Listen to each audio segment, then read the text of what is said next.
Ce n'est pas le plan Muyembe. C'est un plan, c'est le SRP4, c'est le quatrième plan que le ministère de la Santé et les partenaires ont développé après presque un an de lutte contre Ebola. Donc ce plan-là a été adopté par le gouvernement et par les partenaires. Maintenant que nous sommes arrivés, la structure change un peu, dans ce sens que la lutte contre Ebola, ce n'est plus un problème simple de santé publique, mais il sera abordé dans le cadre multisectoriel. C'est-à-dire, nous allons incorporer les ministères, par exemple, de l'Intérieur, qui s'occupent de la sécurité. Nous allons incorporer les ministères de la Défense, les ministères de l'enseignement primaire et secondaire, etc. Au moins 4 ou 5 militaires, 5 ministères. Donc, il faut alors revoir un peu les piliers qui ont été décrits dans ce programme SRP4. Il faut ajouter d'autres piliers, par exemple les piliers de la sécurité, les piliers. Alors, en fait, ce que nous voulons que la lutte contre Ebola trouve un ancrage dans les systèmes de santé actuels. C'est-à-dire que la DPS, les médecins chefs de zone, etc., vont prendre une part active dans la lutte. Et dans notre programme, nous avons prévu donc un comité multisectoriel national de lutte qui se trouve au niveau de Kinshasa, au niveau national, et puis également un comité provincial de riposte qui se trouve ici, à Goma, et un autre comité qui se trouvera dans la province de l'Ituri. De sorte que les gouverneurs, les 2 gouverneurs, soient également impliqués dans la lutte. Et ils vont s'appuyer sur la DPS. Parce qu'en fait, ce sont ces autorités qui connaissent la population, qui peuvent s'adresser à la population, et la population les écoute. Ça, c'est très important. Et donc, nous allons donc vraiment entrer dans la communauté avec les autorités provinciales. Voilà un peu la vision dans laquelle nous allons partir. Et ce que nous avons constaté, c'est quoi? Voilà, parce que je suis venu ici pour d'abord écouter, apprendre, et puis maintenant prendre des décisions. Nous voulons que cette riposte soit basée sur des évidences scientifiques. Toute notre action sera basée sur cela. Et ce que nous voulons, c'est avoir des actions concrètes, des actions de qualité. Donc nous mettons aussi la qualité devant nos actions. Donc la qualité de nos interventions, la qualité de nos prestations. Pour que si on dit, voilà, nous avons suivi 40 contacts sur papier, et si on va vérifier, exactement, on a suivi 40 contacts. Et ce qu'on a constaté, c'est quoi? C'est que pour le moment, on détecte que 50% des cas qui ont été donc infectés. 50%. Et d'après les prévisions qui ont été établies par des scientifiques, si nous continuons sur cette base-là, cette épidémie peut même durer 2 ans, 3 ans. Donc maintenant, notre effort, c'est de renforcer la surveillance pour atteindre un taux de détection d'au moins 80%.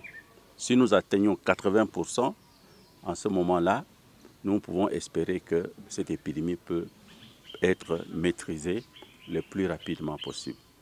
Voilà un peu les voies sur lesquelles, n'est-ce pas, nous allons avancer. Alors, le quartier général, c'est Goma. Goma qui est aussi maintenant concerné par Ebola. Est-ce que vous pouvez brièvement nous donner la situation épidémiologique de Goma et les plans de contingence?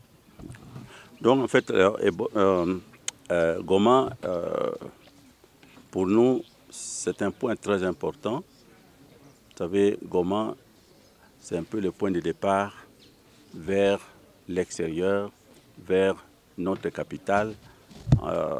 Et donc, il faut tout faire pour que l'épidémie ne puisse pas perdurer ici à Goma. Malheureusement, comme vous le savez, on a eu ces cas de Pasteur qui est passé par ici et qui a développé donc sa maladie. Et puis il est décédé en cours de route vers Butembo. Bon. Maintenant, depuis quelques jours, nous avons vu un orpailleur qui est venu de l'Ituri, qui est passé par Beni, Butembo, et puis est arrivé dans la zone de santé de Nurangongo. Et il a développé la maladie. Il est resté en famille pendant au moins 10 jours et il s'est présenté au centre de traitement dans un état très avancé. Donc le lendemain de son hospitalisation, il est décédé. Mais ce n'est pas tout. Il a dû contaminer plusieurs personnes, sans doute, mais pour le moment, hein, c'est sa femme qui a été contaminée et l'un de ses 10 enfants. Et les 2 hospitalisés ont été vite mis sous les traitements avec les antiviraux que nous avons, qui sont venus de Beni ou de Butembo. Et nous avons été le matin là-bas, à l'hôpital. Hein, ils semblent donc récupérer et les deux malades se portent relativement bien. Donc nous espérons qu'ils vont donc résister et ce sera donc le premier cas guéri ici à Goma. Donc vous voyez que si on se présente tôt, les chances de guérison sont énormes. Mais si on se présente tard, après avoir développé la maladie, vous traînez à la maison ou bien dans un centre de santé, les chances de survie s'amoindrissent. Donc, nous disons que la situation sera certainement maîtrisée, mais nous devons nous attendre à d'autres cas qui pourront apparaître, hein, étant donné que ce malade a contaminé certainement plusieurs de ses membres de famille. Alors, je vous rassure également que la plupart d'entre eux ont été vaccinés. Et prions donc Dieu que tout se passe bien et qu'à partir de ces 2 qui ont été hospitalisés, nous n'aurons pas d'autres cas. D'autre part également, nous faisons tout pour que le virus ne traverse pas nos frontières et nous faisons tout pour protéger nos voisins de l'Ouganda, du Rwanda, du Burundi, du Sud-Soudan et du Congo. Voilà ce que nous pouvons dire pour le moment. Merci beaucoup, merci professeur. Bon, donc, mes chers amis, je pense que nous devons faire attention. Donc, les fake news qui circulent dans les réseaux sociaux, nous devons, je crois, vraiment avoir la maîtrise de cela. Ça ne sert à rien de donner de fausses nouvelles. Donc, je pense que je suis la source, je suis ouvert Nous travaillons dans la transparence. S'il y a des doutes, vous me téléphonez ou bien vous venez ici. Comme vous êtes là, nous on dit la vérité. Il n'y a rien à cacher. Il n'y a rien à cacher. Au contraire, il faut que tout le monde soit au courant de ce qui se passe. Mais il faut que ça soit la vérité. Pas créer, n'est-ce pas, la panique, n'est-ce pas, de toutes pièces. Ok, merci. Ok. Merci, professeur. Membre qui était parti, mais on l'a vite reconnu et puis on l'a reconduit ici. Bon, si nous parlons de contacts, c'est-à-dire des personnes qui ont été en contact avec un cas confirmé, mais qui ne présentent pas de symptômes. Et la maladie est transmissible lorsque les malades commencent à présenter des symptômes. Donc la fièvre, la diarrhée, etc. C'est-à-dire en ce moment-là, le virus apparaît, le virus est sur la peau, etc. Il peut contaminer. Mais aussi longtemps qu'il ne présente pas de symptômes, cette personne ne peut pas contaminer quelqu'un. Merci. Dernière question. Professeur, ma question est de savoir pourquoi la riposte Goma ne communique presque pas. Je m'explique. Pour avoir la bonne